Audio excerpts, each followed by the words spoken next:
కువైట్లో ఉన్న భారతీయులందరికీ ఒక చిన్న రిమైండర్ అండి.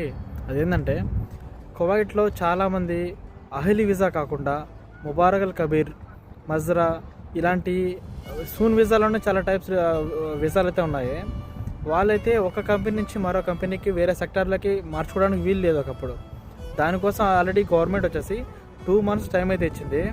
మీ యొక్క వీసాను వచ్చేసి అహ్లీలకు మార్చుకోవడానికి, వేరే సెక్టార్లకు మార్చుకోవడానికి వీలుంటుంది అని చెప్పేసి గవర్నమెంట్ వచ్చేసి ఆల్రెడీ అనౌన్స్మెంట్ ఇచ్చింది. May 1 నుంచి June 30 వరకు అయితే అవకాశం ఉంటుంది. ఈ 2 months ఎవరైనా మార్చుకోవాలనుకుంటే మార్చుకోవచ్చని చెప్పేసి. May 1 వచ్చేసి ఆల్రెడీ శుక్రవారం వచ్చింది. May 2 గవర్నమెంట్ హాలిడే శనివారము. రేపు నుంచి అంటే ఆదివారం May 3 నుంచి అయితే అన్నీ స్టార్ట్ అయితే అవుతాయి. సో మీలో ఎవరైనా మార్చుకోవాలనుకుంటే సో ఈ అవకాశాన్ని అయితే వేస్ట్ అయితే చేసుకోవద్దు. తమ వీసాను మార్చుకోవడానికి చాలామంది అయితే చాలా సంవత్సరాల నుంచి కూడా వెయిట్ చేస్తుంటారు. సో వాళ్ళకైతే ఇది పెద్ద అవకాశం అనమాట, చాలా మంచి అవకాశము.